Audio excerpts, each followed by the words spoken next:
Welcome to XY's Malayali's channel. Don't forget to subscribe. നിങ്ങളുടെ ഭൂമി registration certificate നഷ്ടമായാൽ അതിനെ പുനർപ്രാപ്തമാക്കാനുള്ള നടപടിക്രമങ്ങളെക്കുറിച്ച് വിശദമായി പരിശോധിക്കാം.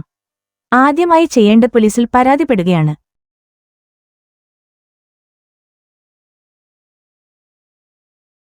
ഇതിന്റെ ആവശ്യം എന്താണെന്ന് വെച്ചാൽ ഭൂമി രേഖകൾ നഷ്ടമായതിന്റെ തെളിവായി ഫസ്റ്റ് ഇൻഫർമേഷൻ റിപ്പോർട്ട് അല്ലെങ്കിൽ GD ജനറൽ ഡയറി ലഭിക്കുവാൻ വേണ്ടിയാണ്.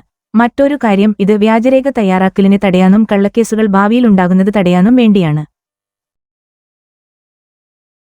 പുതിയ സർട്ടിഫിക്കറ്റ് ലഭിക്കുന്നതിന് വേണ്ടി എങ്ങനെയാണ് അപേക്ഷിക്കേണ്ടത് എന്ന് നോക്കാം. രേഖകൾ നഷ്ടപ്പെട്ടു എന്ന് മനസ്സിലായി കഴിഞ്ഞാൽ ആദ്യമായി അടുത്തുള്ള പോലീസ് സ്റ്റേഷനിൽ ചെന്ന് നിങ്ങളുടെ പേരിൽ രജിസ്റ്റർ ചെയ്ത ഭൂമിയുടെ രേഖകൾ നഷ്ടപ്പെട്ട വിവരം തുടങ്ങിയ കാര്യങ്ങൾ വ്യക്തമാക്കുന്ന അപേക്ഷ നൽകുക. അപ്പോൾ അവിടെ നിന്ന് നിങ്ങൾക്ക് ഒരു കോപ്പി ലഭിക്കും.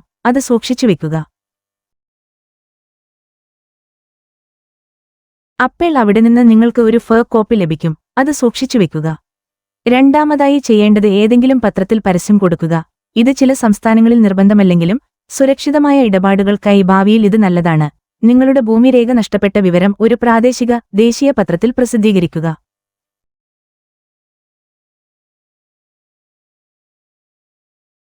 പരസ്യത്തിൽ താങ്കളുടെ പേരും സ്ഥലത്തിന്റെ വിവരങ്ങളും ഉൾപ്പെടുത്തുവാൻ മറക്കരുത്. ഈ പത്രക്കുറിപ്പ് സബ് രജിസ്ട്രാർ ഓഫീസിൽ അപേക്ഷിക്കുമ്പോൾ ഹാജരാക്കേണ്ടതായി വരും.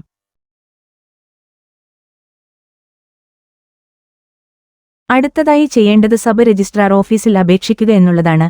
ഭൂമി രജിസ്റ്റർ ചെയ്ത സബ് രജിസ്ട്രാർ ഓഫീസിൽ സബ് രജിസ്ട്രാർ ഓഫീസ് പോയി ഡ്യൂപ്ലിക്കേറ്റ് സർട്ടിഫിക്കറ്റ് ലഭിക്കാൻ അപേക്ഷ നൽകുക. അപേക്ഷ നൽകുമ്പോൾ ഏതൊക്കെ ആവശ്യമായ രേഖകളാണ് വേണ്ടതെന്ന് വിശദീകരിക്കാം.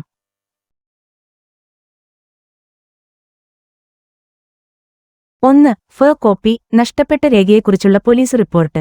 2. അഫിഡേവിറ്റ് നിങ്ങളുടെ ഉടമസ്ഥാവകാശം തെളിയിക്കുന്ന രേഖ. 3. നഷ്ടപ്പെട്ട ആധാരത്തിന്റെ കോപ്പി കൈവശമുണ്ടെങ്കിൽ അതും കൂടി കൊടുക്കുന്നത് നല്ലതാണ്. ഇതിനുവേണ്ടിയുള്ള അഫിഡേവിറ്റ് തയ്യാറാക്കുന്നത് എങ്ങനെയാണെന്ന് മനസ്സിലാക്കാം. ഏറ്റവും നല്ലത് ഒരു അഭിഭാഷകനെ സമീപിച്ച് ഒരു അഫിഡേവിറ്റ് തയ്യാറാക്കുകയാണ്. ഈ അഫിഡേവിറ്റിൽ നിങ്ങൾ ഭൂമിയുടെ യഥാർത്ഥ ഉടമയാണ്, നിങ്ങളുടെ ഭൂമിയുടെ രേഖകൾ നഷ്ടമായതായതായി പ്രസ്താവിക്കുക. ഇത് നോട്ടറിയെ കൊണ്ട് സാക്ഷ്യപ്പെടുത്തേണ്ടതാണ്.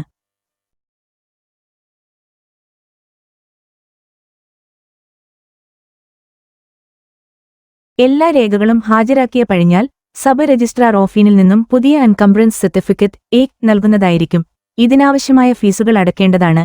ഈ പ്രക്രിയകളെല്ലാം കഴിഞ്ഞാൽ രജിസ്ട്രേഷൻ ഓഫീസിൽ നിന്നും നിങ്ങളുടെ ആധാരത്തിന്റെ പകർപ്പ് ലഭിക്കുന്നതാണ്.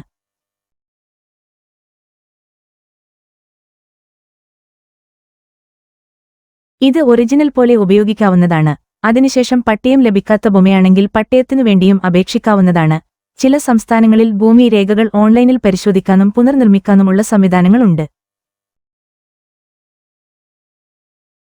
കേരളത്തിൽ ഇത് റിലീസ് പോർട്ടൽ വഴിയാണ്.